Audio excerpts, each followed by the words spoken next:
Welcome back to The Explainer. Today, we are completely tearing down the usual myths around personal finance. We're going to look at the raw, unglamorous math behind building true independence. We're shifting our whole focus from that exhausting paycheck-to-paycheck anxiety to constructing a quietly compounding wealth machine.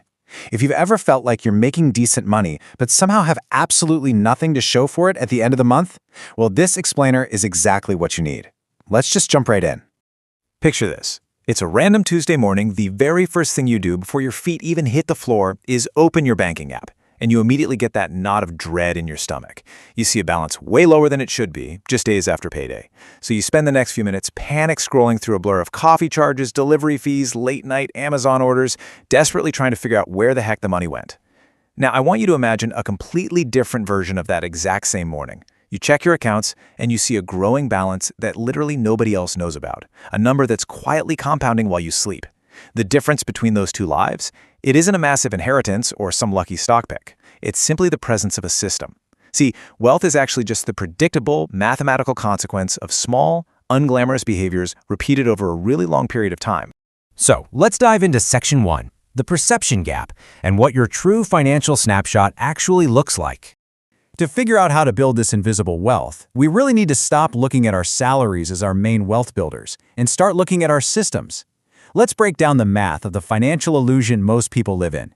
Say you earn a respectable take-home income, the actual money hitting your checking account of $3,200 a month.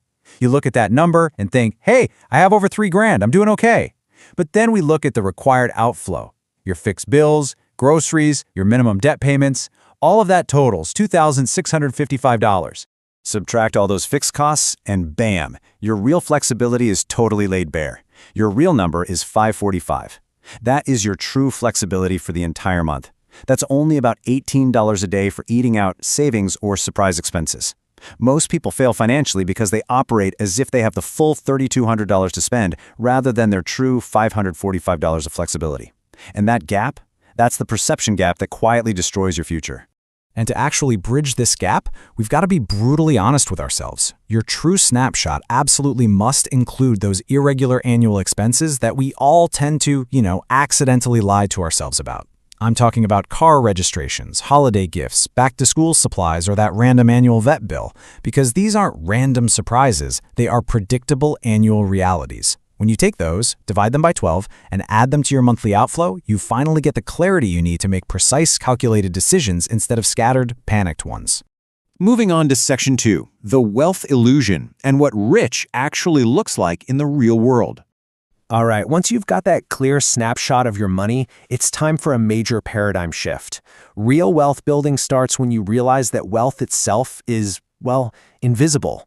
We're so conditioned to look for superficial markers of success. The person driving a brand new luxury BMW often looks incredibly rich, but they might be drowning in a fragile $767 monthly payment. Now contrast that with someone choosing to live in a studio apartment that costs less than 25% of their take-home pay, and they're driving a decade-old Honda Civic with a cracked windshield that they bought with cash. That person looks like they're struggling, but they might actually be a millionaire in the making. Let's look at the absolutely staggering math behind that choice. The difference in cost between maintaining a high car payment on a new vehicle and driving a reliable used car bought with cash is roughly $10,600 a year. If you take that $10,600 difference and invest it at an 8% return over 30 years, it becomes approximately $1.29 million. Seriously. These frugal habits might look like deprivation from the outside, but they are actually the seeds of a future tree that most people will simply never get to sit under. Okay, Section 3, the shadow price concept, and why we should always choose math over willpower. This is honestly one of the most powerful psychological shifts you can make to successfully redirect your money, understanding the shadow price. So, the shadow price is the true, long-term compounding cost of an expense. It represents the future wealth you are actively choosing to trade away for a present purchase. You have to stop looking at purchases as one-time expenses and start seeing their massive opportunity cost. Think about a $280 concert ticket. Don't look at it as just a one-time thing. Look at it as $6,100 of future wealth you are choosing to trade away. Or look at your daily habits. Buying lunch every day is so easy to justify at just $12, right? But the shadow price of that $12 habit invested at 8% over 40 years is roughly $142,000. When you realize that packing a lunch is quite literally worth $142,000, you don't even need willpower to do it anymore. The math does all the heavy lifting for you. And look, this isn't about never having fun. It's about becoming incredibly selective, so that when you do spend money on a special experience, you do it without an ounce of guilt because you've evaluated the trade-off honestly. So, how do we actually protect ourselves from ignoring the shadow price? We introduce friction. You can literally do this today. First, implement a 24-hour rule for any purchase over $30. Next, delete the shopping apps right off your phone so you're forced to manually log in on a browser. And finally, unsubscribe from all those marketing emails that are perfectly designed by psychologists to trigger your spending. By adding these tiny hurdles, you allow the emotional urgency of an impulse buy to just evaporate. It saves you thousands of dollars a year and keeps your future wealth entirely intact. Which brings us to Section 4, plugging the invisible leaks and really identifying your true money flow. To keep all that future wealth intact, you've got to audit your cash flow to find where your compounding machine is secretly leaking. And this number is an absolute eye-opener. The average person thinks they spend about $86 a month on subscriptions. In reality, they are spending around $219.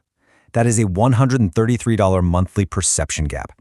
Over a year, that equates to $1,600 in lost wealth building potential, just disappearing into forgotten habits and services you probably aren't even using. To stop this invisible drain, run a quick money flow audit. Pull your last 30 to 60 days of transactions and categorize every single one into these 4 buckets: essential, flexible, unnecessary, and unknown. You're just looking for patterns here. The goal isn't to punish yourself, it's to identify just 3 main spending leaks, like, unused subscriptions, excessive food delivery, or digital impulse buys, and just cut them in half. Just doing that can free up hundreds of dollars to fuel your wealth machine. And finally, Section 5, building an automatic machine and mastering the sequence of stability. Look, finding that leaked money is completely useless if you don't direct it into a strict sequence of stability, because unsupervised money just produces chaos. This is the real mathematical architecture of wealth building. Step 1, cover your essentials so you stay housed. Step 2, pay minimum debt obligations to stop the bleeding. Step 3, establish short-term stability with an emergency buffer. And only then do we move to Step 4, which is making extra progress on aggressive debt payoff or investments. I really want to hammer home Step 3 here because honestly, this is where most people trip up. You cannot achieve long-term wealth goals if you are financially fragile in the short term, period. Your absolute first priority before investing aggressively is establishing a small emergency cushion. Even just a $500 or $1,000 buffer in a separate high-yield savings account handles most small disruptions. It stops you from reaching for a credit card every single time a tire goes flat, which is exactly what permanently derails most people's wealth-building trajectory. To actually get there, you can follow a super simple 30-day financial reset plan. Week 1 is diagnosis, running your true snapshot. Week 2 is sequencing, identifying those leaks and setting your priorities. Week 3 is stabilization, funding that starter emergency cushion we just talked about. And week 4 is building, assessing what works and preparing to repeat it. This structure takes all that confused chaos and turns it into automated clarity in just 1 month. Once you've built that floor of stability, true freedom finally begins. And the secret? Completely removing the decision-making process. Automate your investments so the money leaves your checking account the day after payday before you ever even see it. By pointing those automated transfers into a total market index fund, you utilize dollar cost averaging. It is literally the most boring, unsexy, and wildly effective wealth-building strategy available to an ordinary person precisely because it ignores all the daily market fluctuations and just relies on consistent automatic behavior. At the end of the day, building invisible wealth is all about realizing that math is way more reliable than willpower. The compounding curve doesn't care about your salary. It cares about when you started and how much you fed it. Whether you're 22 or 52, it's the predictable sequence of your actions that builds the future. So the only question left is, what small, unglamorous habit are you going to use today to start feeding your own compounding machine?